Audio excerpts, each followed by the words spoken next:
హిందూ సాంప్రదాయం ప్రకారం భార్య గర్భంతో ఉన్న సమయంలో భర్త కొన్ని ఆచారాలు తప్పనిసరిగా పాటించాలని పండితులు చెప్తున్నారు. అంతేకాదు ఈ సమయంలో భార్య కోరిక మేరకు నడుచుకోవాలని, ఆమెని బాధ పెట్టినట్లయితే ఆ ప్రభావం గర్భంలో ఉన్న శిశువు మీద పడుతుందని, దానివల్ల జన్మనిచ్చబోయే శిశువు పలు రకాల అనారోగ్య సమస్యలతో కానీ మన ఆలోచనలకు వ్యతిరేకంగా కానీ నడుచుకోవడం జరుగుతుందని శాస్త్ర నిపుణులు హెచ్చరిస్తున్నారు.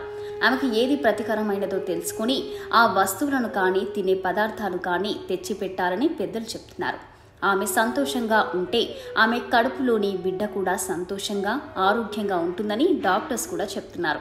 అలాగే భర్త చేయకూడని కొన్ని ఆచారాలు కూడా మన హిందూ సాంప్రదాయాల్లో ఇప్పటికీ ఉన్నాయి. అయితే వారి వారి ఆచారాల ప్రకారం పాటిస్తారు. అయినా అది వారి ఇష్టం మీద ఆధారపడి ఉంటుంది.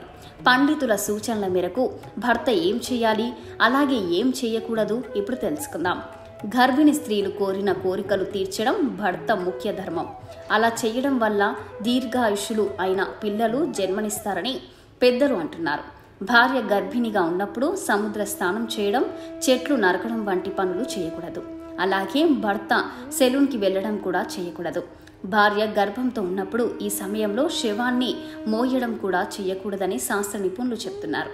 భార్య గర్భం దాల్చిన తరువాత విదేశీ ప్రయాణాలు చేయడం, భార్యను విడిచి దూరంగా వెళ్లడం లాంటివి కూడా చేయకూడదు. భార్య గర్భం దాల్చిన 7వ నెల మొదలైనప్పటి నుండి తీర్థయాత్రలు చేయడం, పడవలు ఎక్కడం పనులకు దూరంగా ఉండాలి. సొంత గృహప్రవేశం కానీ వాస్తు కర్మలు కానీ చేయకూడదు.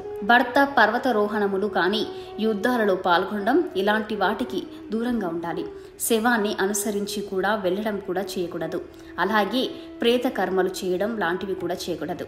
కాబట్టి పెద్దలు చెప్పిన నియమాలను పాటించినట్లయితే మంచి ఆరోగ్యవంతమైన పిల్లలు కలుగుతారని వేద పండితులు చెప్తున్నారు.